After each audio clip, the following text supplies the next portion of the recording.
तीनोटी संतान पई अध्यक्षक पद रद्द हैला। पुरी जिला डेलांग ब्लॉक अध्यक्ष तथा हरिराजपुर पंचायत समिति सभ्य बासंती साहू पदवी को असिध घोषणा करिसेंती पिपिली सहकारी दौरा जज तथा सिविल जज।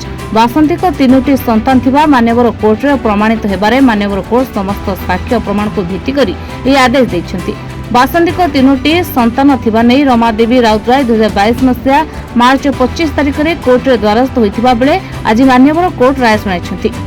जो election miss case 1 of 2022 Pipili वरिष्ठ सिविल जज पाखे थिला से मकदमा रे मु एते दरखास्तकारी रमादेवी राउतराय तरफ मकदमा परिचालना करुली एवं ए केस रे जे डेलांग पंचायत समिति अध्यक्ष बासुन साहू विरुद्ध रे दरखास्तकारी रमादेवी राउतराय मकदमा करथिले। जेहेतु बसंती साहू जे वर्तमान अध्यक्ष अछंती तांकर 2 अधिक संतान 3 संतान अछि एवं शेष संतान आमर पंचायत समिति एक्ट सेक्शन 45 बी अनुଯାयी से अयोग्य अटंती।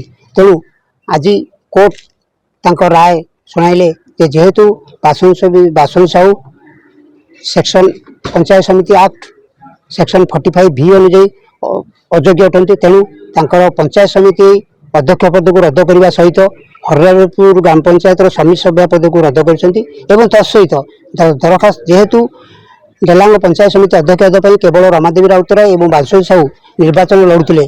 जेहेतु निर्वाचन 2 जन प्रतिद्वंदी थे तेणु जेहेतु बासुन साहू को असिध घोषणा करने सहित अध्यक्ष पद को असिध घोषणा करने सहित रमादेवी राउतराय को डेलांग पंचायत समितिर अध्यक्ष हिसाब से घोषणा कले।